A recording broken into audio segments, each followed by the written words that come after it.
So today I'm coming to you with a very important topic that's kind of based on what I've been noticing in class. So I want to talk about why reading enrichment class is important to you.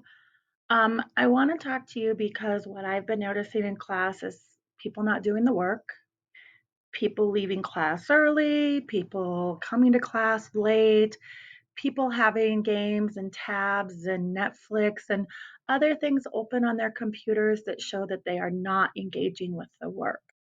And so I really want to discuss why reading enrichment class is important to you and why Ms. Gutierrez and I work so hard to provide you this and why you are lucky to be part of the 100 students at East that are getting to experience this program.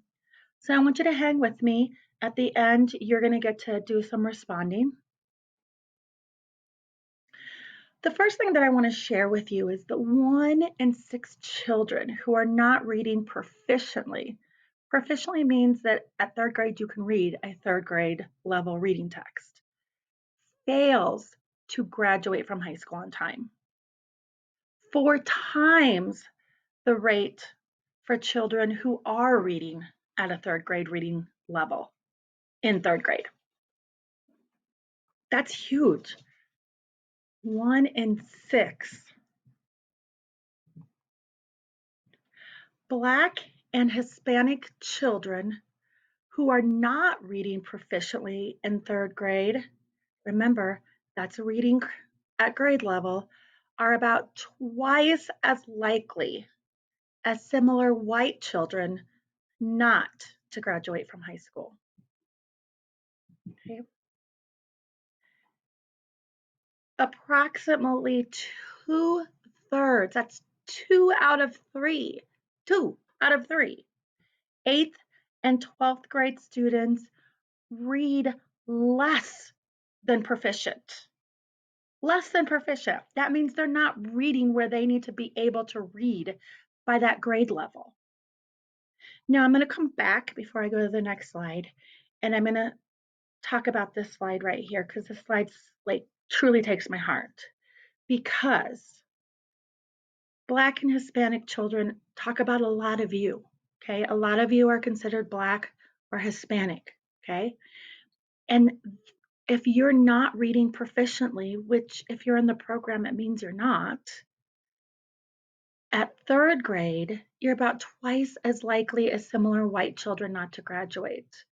Now, why do I want to come back to this slide? Because I was in your position. When I was in second grade, I was pulled out of class to take a reading class and a speech class. I was one of these white children, okay? I was one of the white children that was not reading how I needed to read, and I was not able to talk how I was supposed to be able to talk. Sometimes you might still hear me with my R's and S's every now and then. So I had to have all that help, but my school gave me that help. And so I became one of these white children who graduated and went on to become a teacher. So why do I care? That's why. That's why I care. I care because I got that chance. I got that opportunity and I want to help you. I want to help you be here at one day. I want to come to your graduation and I want this to be you, not me. I want to see you throwing your hat in the air because you graduated high school or you graduated college or you graduated with your master's or doctor's because you know how to read the text that you are given. Okay? Why am I such a nag in class? Because, guys, you can't study and get this far if you can't read the text. You just can't. My sister was a straight A student all the way through high school, got to college and almost flunked out our first year because she did not know how to study, how to read text. Okay. I had been taught that because I wasn't reading when I was younger like I was supposed to. So I did it better my freshman year in college. I don't want you to be in danger of flunking out because you don't know how to do the work. Okay. So why will I harass you until you're doing what you're supposed to, guys, because I love you. I care about you. I do this job because of you. Okay. And in this program, everything's about you. Everything you do. That's why you move groups. That's why we change what kind of text we're giving you or what kind of vocabulary. That's why we change it because we look at what you're doing in class, what you're doing well, and then, okay, what are our next steps with you?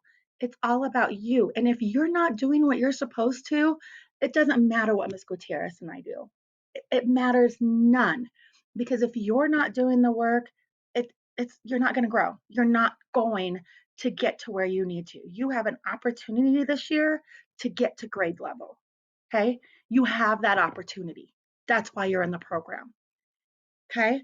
So I am going to harass you. Now, approximately 40% of high school graduates lack the literacy skills employers seek. That means that when your boss gives you something to read, 40% of the people can't read it. Okay, they're not able to effectively do their jobs because they can't read what their boss is giving them. Those training manuals, the employee handbook, the documents, the legal documents, there's so much you have to read for a job. And 40%, that's almost half of people can't read what their bosses give them. Scientists have also found that reading changes the structure of your brain.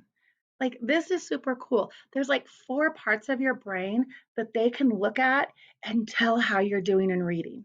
It's like amazing. And in fact, there are even some studies that show that they can look even closer and tell, do you know your phonics?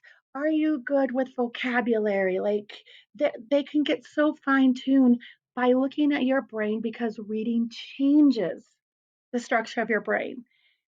And you can guess that that's a good change that it's making. Okay.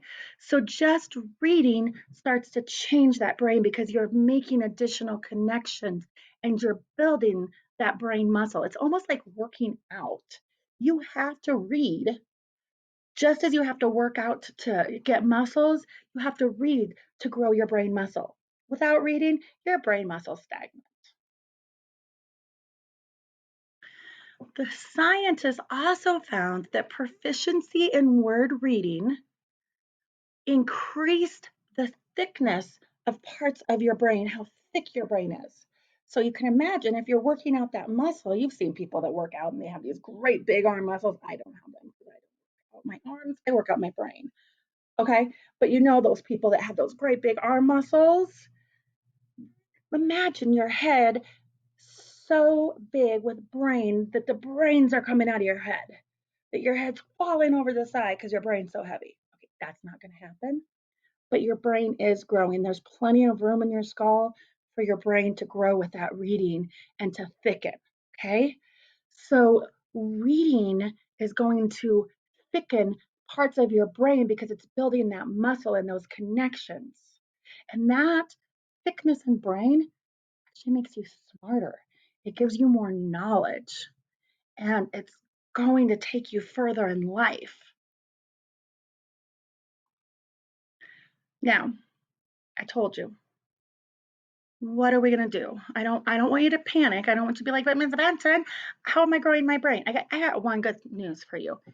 First of all, I don't know if you knew this, but if you speak 2 or more languages, your brain is bigger because you're carrying the weight of 2 languages. So your brain's growing. And the cool thing is the bigger your brain is, the better it works and the better you learn. Okay? Now, for those of us that are like me that only speak one language, hope is not lost. We're still not panicking. Okay? I know I looked a little panicked here. I'm not panicked. Okay? This probably was my mom when I was in first and second grade and couldn't really read. She was like, what do I do with her? Everybody in our family reads. That was probably my mom. Here's what we can do to start improving your reading. Now, these are just some ideas. You might be like, but Miss Benton, I do this. But do you do all of this?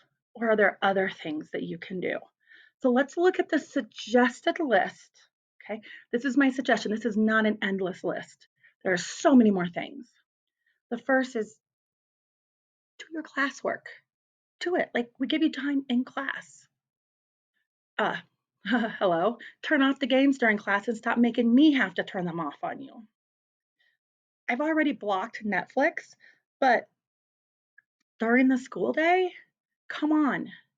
In your other classes, are you learning anything if you're watching a movie on Netflix? No. You're at least not learning what you need to be learning. Okay? You can ask for help when you're not understanding something. There are some of you that are amazing at this. I know that when I say, are there questions? I know that there are some students that are going to be like, so Miss Benton, does this mean? That's what I want. Those students make me happy at that moment because I know that the first time I explain something, I've explained it so that I can understand it. But you might still have questions. So I want you to ask those questions to make sure that you understand what you're doing and what you're learning. Okay? Don't think that asking questions upsets a teacher. The only question that will really upset a teacher is if they've given the directions, asked you if you have questions, and you raise your hand and say, so what are we supposed to be doing? Yeah, that's the question teachers don't want to hear. Okay. They also don't want to hear that I said the directions are right here. And then at the end of the directions, like, where are those directions again? We want to know that you're listening. So we want those questions that say, Miss Benton, you said the directions are here, but I don't understand this word. Okay. So ask those questions to make sure that you're clear on what you're supposed to do. But listen when the teacher's given the directions the first time. Okay. Seriously, guys, show up for class on time. You have 10 minutes in between classes. So there is no excuse for you to come late. None. You have time in that 10 minutes to go to the bathroom, get a drink, and come back. I have time in that 10 minutes to go to the bathroom, get a drink, and set up for the next class. You can do it. And then stop dropping off early. Stay the entire time. Even if your group is done, that does not mean you can leave. You've got other work there to do. I make announcements at the end. Okay. We might decide to learn something, or we might have a conversation at the end of class. Once we get to going on our routines, we're going to have time for those conversations. And there are going to be things that you're going to learn. So you need to stay the entire class. Participating in class, guys, like, come on. When we talk to you, when we call on you, you should be there. Okay. I wouldn't nag so much about your cameras being on, except that then when I call on people and they're not there, it's like, oh, seriously. So just participate. When it's your turn to talk, talk, ask questions, volunteer answers, have the conversations, especially in those small groups, because that's really focused on you. Like that's exactly what you need. So you should be focusing on those conversations and building your brain power. Okay. And then read books and articles that you're interested in.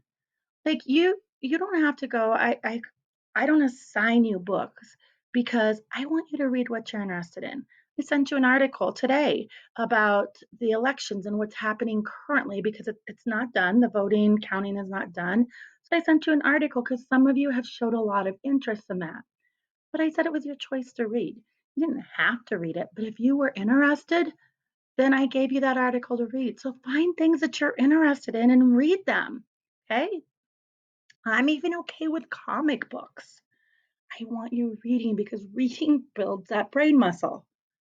Okay. Now, yes, in class, we read a certain thing, and I do assign you certain things that you have to read and record yourself reading. That's important because that has skills that we're teaching you. But other than that, try to read before bed. Turn off your electronics and read a book. Okay. If you need books, let me know. I will get you books. We will find a time that you can come get books from me, but I will get you books in your hands. Turn off the TV, the internet, the games, the phone, and read a book before bed. It's a great time to build that muscle. Okay. I want you to also think about what other ideas do you have? You know yourself. You know what's held you back in the past from learning some of the reading skills.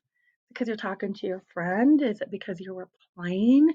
Is it because you didn't want to try because it was hard? That's going to be hard. If it's not hard, then you need to tell me because I'm not doing my job. Your brain should hurt when you leave class. Okay? Otherwise, I'm not making it hard enough for you.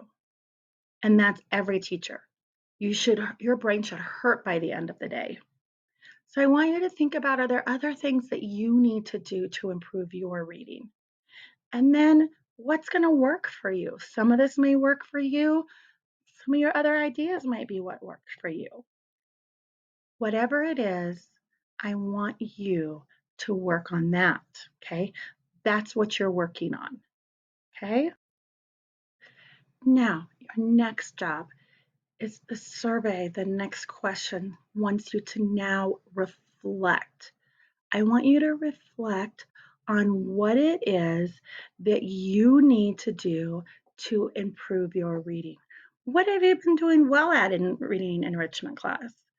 I'm not saying you've done terrible, okay?